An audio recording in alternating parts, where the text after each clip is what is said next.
Good morning, friends. It's Mr. Matt. I am so excited to be with you today. Unfortunately, it is virtually, but I can't wait to have you back in my classroom and back in the halls of Dunecrest. I miss seeing you all in the cafeteria or on the pitch, or even reminding some of you that it's not okay to run in the hallways. So even I missed that part.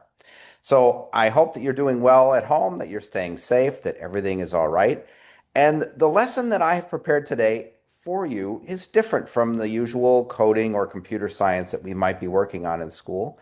Instead, I thought it might be appropriate to do a lesson about information and about looking at information to see what kind of information you can believe and what you can't believe, all of the kinds of things that you see online, and how to know whether or not something is okay or something is probably not okay. So I'm going to share with you the presentation that I've got from our digital literacy course that I've been working through. And this lesson is called SIFT for Sources, SIFT. And we're going to look at how do we know if information we see online is credible. Credible means that it's true, that you can believe it. The two objectives is we're going to understand why is it important to know if something is credible, and we're going to be able to identify the sources of information that are credible by using the SIFT method, SIFT. So here's a piece of information. Tell me if you think it's credible. You only use 10% of your brain. Do you think that's true? Is Mr. Matt a credible source of information? Well, we see that it's important to look where an information has come from, what an information is telling us, and if you can trust it. You are just like detectives, except digitally. So you have to look for clues, and that's where the SIFT method comes in. So the source means simply where an information has come from. The source, just like the start of a river, the source of a river, you're going to look at the source of the information, what website it comes from, or who has published the YouTube video. You're going to look at what that source is claiming. That means what they're saying is true. I said you only use 10% of the brain. That is my claim.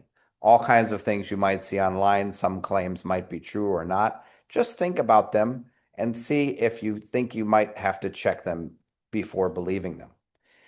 And credible simply means whether or not you trust something. So I would hope that you would trust things that Mr. Matt says. I think there are definitely some more credible and some less credible things on the internet. So the SIFT method we're going to look at helps us look at a piece of information to decide whether or not it's going to be credible, whether or not we can believe it. So let's have a look at this video. You will need to remember what SIFT stands for, and you will need to remember what to ask yourself before believing that some information is true.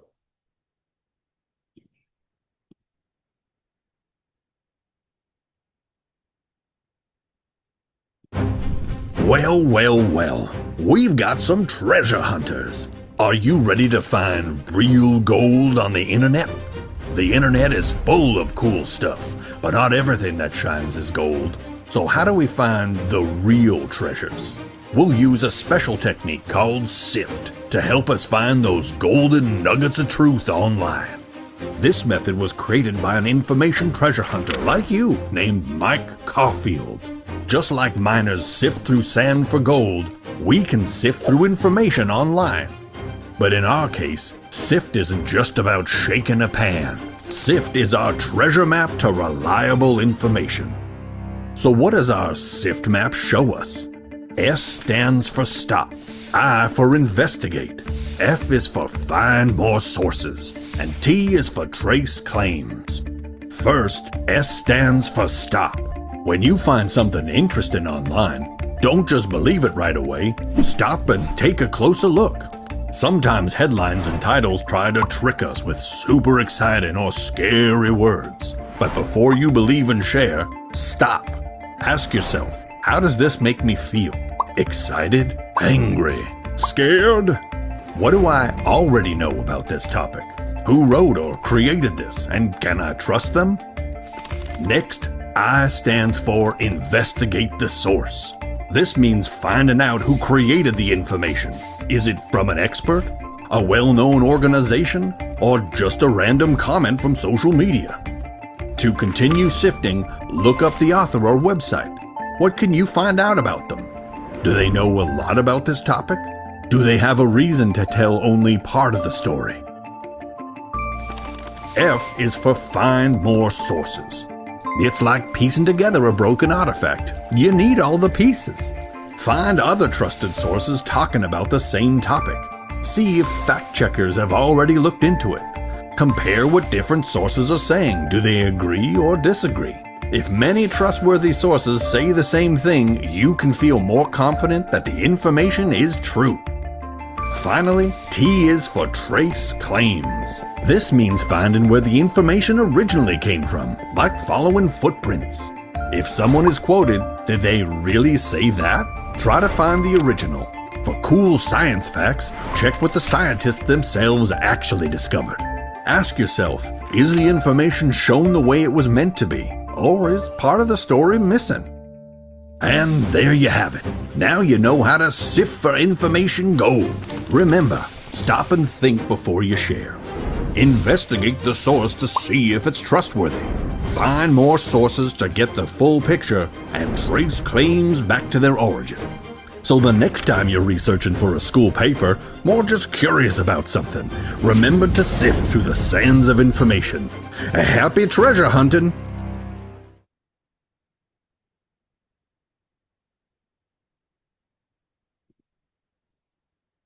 Okay, friends. Well, I hope that you got a chance to look at that video and figure out what are the different things that we need to sift through. So give me just 1 second to fix my screen here. And we're going to go to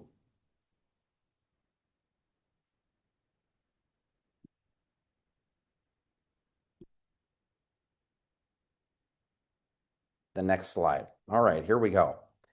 So we have the letters SIFT, which you will need to remember these for our work at the very end. I will give you a small worksheet that you have to complete. Stopping and thinking, investigating, finding the sources, and tracing the claims back to their origins. So these are the things that you need to ask yourself when you are looking at information, and certainly before you share that information online. You definitely want to make sure that you figure out if that is credible information and what you should do. Not all information you'll find online is going to be accurate. Some of it is fool's gold. So like the video showed us, fool's gold is when you find a rock that looks like it's gold, but really it's just a rock. So the next piece of information that we see here as an example, chocolate milk comes from brown cows. Let's look more closely at this piece of information. Not only do we know chocolate milk is coming from brown cows, according to this source, we can also look and see where it's coming from. Fun Facts Daily. Why would they be sharing that information? Do you think that they're a credible source about milk, about cows? I'm not sure. So your S for stop. How do you feel about this claim? Whether or not you feel it's true or not. You're looking at investigating who shared it. That would be the fun facts. They probably shared it just to get likes, just to get clicks, because clicks turn into more popularity and they turn into more advertising money. And when did they share this? Just a day ago. If this was true, then brown cows would have been producing chocolate milk for many years. Instead, they just shared it a day ago. I can't believe that that would be true, and I can't believe that they would only have figured out that that is true about brown cows a day ago. So you've got finding your information. Where might be a better place to go to find information about cows and about milk? Some things about dairy, some things about agriculture, about farming. Probably not a YouTube advertisement.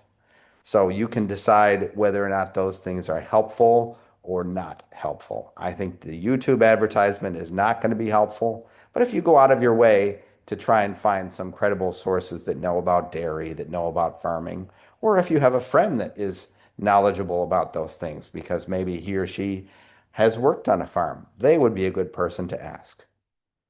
You also want to trace where the information has come from.